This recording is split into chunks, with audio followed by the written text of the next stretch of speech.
On the 11th hour of the 11th day of the 11th month of 1918, the battle stopped and the guns fell silent, and bells were heard across Europe and the world.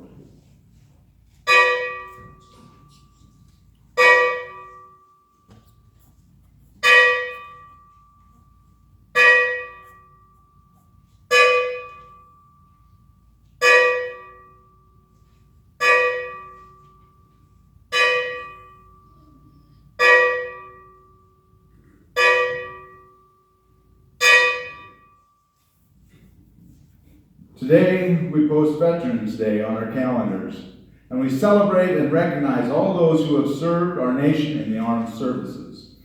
I would like to ask all those who have served in the military to please stand and allow the rest of us to recognize and applaud you for your service. Please stand if you have served this nation or any nation.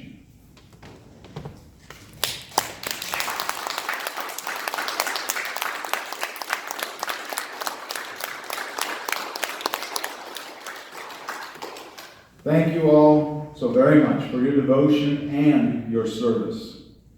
We honor all those who have served our nation in the armed forces, whether they served in times of war or in times of peace, whether they served in combat or whether they served in a support or in an administrative capacity.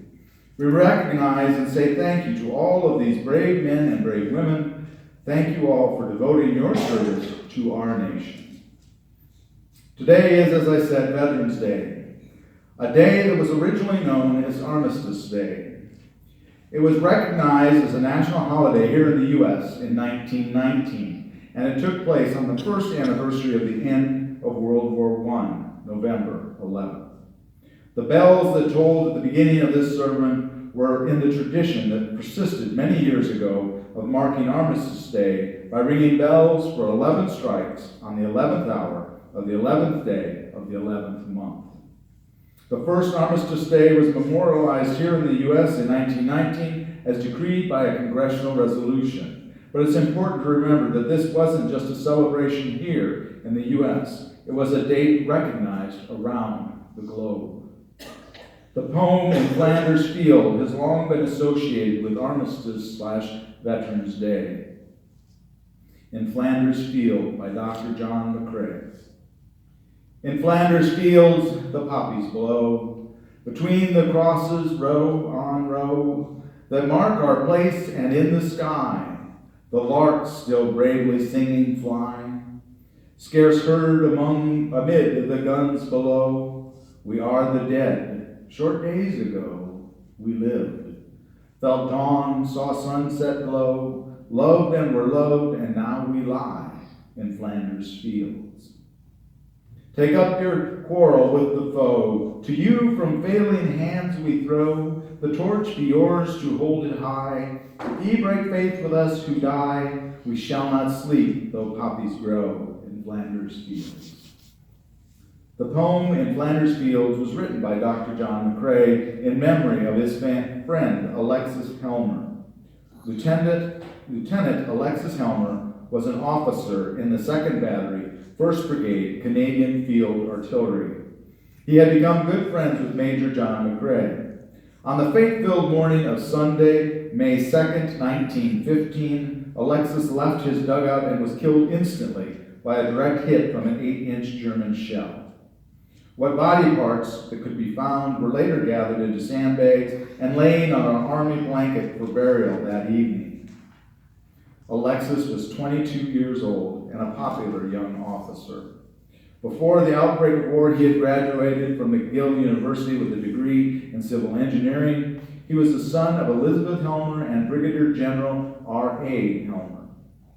Lieutenant Helmer was buried on May 2nd, and in the absence of the unit's chaplain, Major John McCrae conducted a simple service at the graveside, reciting from memory some passages from the Church of England's Order of Burial of the Dead. A wooden cross marked the burial place.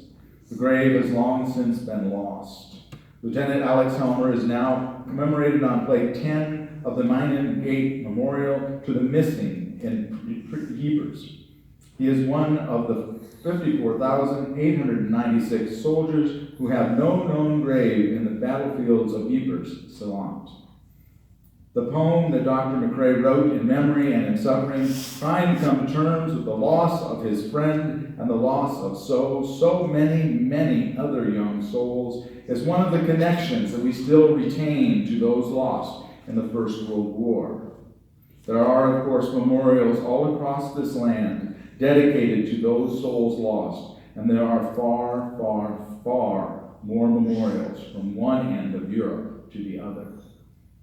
100 years ago today, on November 11th, 1918, World War I had come to an end. The war to end all wars, as it was called at the time, ironically, it was a war that easily might not have been.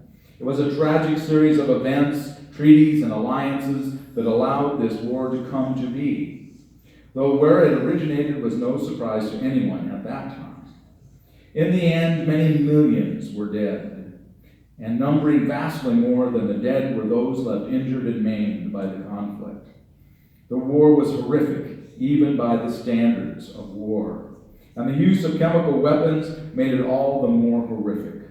These horrors of World War I are why we take such great exception today toward chemical and biological warfare, and it is why these agents are not allowed by the Geneva Protocol. The war drug out for over 4 years, and had it not been for the advent of the Spanish flu, the war might well have gone on even longer. In the final year of the war, more men were lost to the flu than to the fighting. The Spanish flu, as it was called, may well have brought to an end the insanity of the fighting.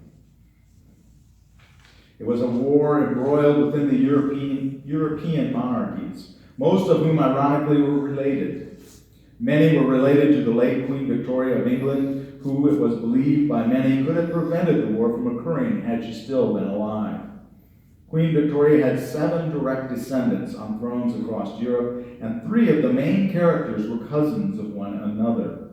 Kaiser Wilhelm II of Germany, King George V of England, and Tsar Nicholas II of Russia. Wilhelm and George were first cousins. George and Nicholas were also first cousins, and Wilhelm and Nicholas were third cousins. Tsar Nicholas of Russia and King George V of England appear in many photos together, as they had, as family, vacationed together, and indeed bore such a startling resemblance to one another that they looked like brothers, if not even twin brothers. The end of this most tragic war left those on the victorious side looking to avenge the loss of so very many lives and the destruction of property. Entire villages, towns, and cities had been leveled and virtually removed from the face of the earth. So the Treaty of Versailles was officially signed in 1919 to end the war, and though there were those among the victors that wished to bring some mercy to the surrender, those that wished to punish and punish brutally held sway, and the terms and the conditions were well beyond justice, and no desire for reconciliation was to be found. Germany was especially brutalized by the treaty, and their representatives literally forced to sign the agreement. There was, in the end, no justice at all. But how could there be justice with the scope and the scale of the wrongs that had been heaped upon the world? There was only revenge. Sadly, this desire for revenge set the stage for what ultimately had to come out of this lack of grace. And that was an even more destructive and catastrophic war, World War II. What do we, as Christ followers, need to bring from this lesson of history into our own time, here and now, in this world, to God's kingdom? What do we bring from this into our everyday, humdrum, seemingly mundane daily lives? In our encounters with each other, do we seek justice for ourselves and for others? Or do we seek punishment, revenge, spurred on by our pride and our egos, just like those monarchs of World War I? Do we rise to defend our friends even when we know that they are in the wrong? Do we ratchet up our own rhetoric when we know we're in the wrong? Do we attack rather than forgive? Do we hate rather than extend grace? To quote myself from another sermon from another day, the desire for revenge and punishment is all too prevalent in human justice, but to imply that it is a component of God's justice means forgetting entirely what we celebrate each week at this communion table. The pursuit of human justice will never give us God's peace. Any cry for justice that does not include and offer front and center grace, forgiveness, and reconciliation is not God's justice and will not bring us God's peace. This desire for revenge, for retribution, is so ingrained within us that we scarcely even recognize it within the words of In Flanders Fields. Did any of you catch it? Take up our quarrel with the foe. To you from failing hands we throw. The torch be yours to hold it high. If ye break faith with us who die, we shall not sleep though poppies grow in Flanders Field. The lesson of World War I rings loud and clear. A desire to punish, to implement revenge, to obtain your pound of flesh will only and will always end up causing further and even greater destruction and chaos. Ultimately, we too lose. We all lose. For our Father calls us to forgive so that we may too be forgiven. Matthew chapter 6, verses 14 and 15. For if you forgive other people when they sin against you, your heavenly Father will also forgive you. But if you do not forgive others their sins, your Father will not forgive your sins. Mark chapter 11, verse 26. But if you do not forgive, neither will your Father in heaven forgive your trespasses. And Luke chapter 6, verse 37. Do not judge, and you will not be judged. Do not condemn, and you will not be condemned. Forgive, and you will be forgiven. Grace, forgiveness, reconciliation. These are such gravely important matters that all three of the synoptic writers chose to include these verses.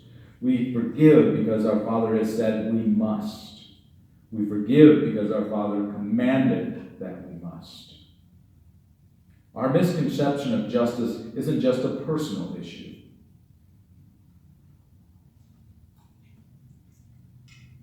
It is also a corporate affair as well. Corporate as in we as a whole, as a body of believers, as the body of Christ. We are as a whole, I'm afraid to say, guilty of ill-conceived and misguided concepts and motives for justice. As I see it today, the all-too-fashionable justice movement has at its roots and its core a desire not for the concept of justice, but rather the desire for retribution. The desire and clarion call for a pound of flesh. Those that have wronged, we must be wronged as well. In the end of this road, this path leads only to destruction, and we, if we're honest with ourselves, we should be able to see this all around us in the world today. There is no one, not one, calling for true grace, for true forgiveness. There are none that burn for true reconciliation. None save the man, our God, the figure on the cross.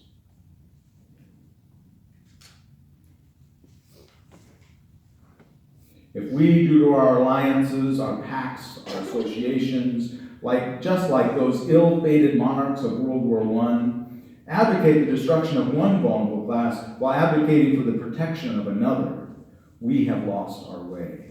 If we call for violence against those for whom we disagree and in turn cry out when we too are attacked, we have lost our way.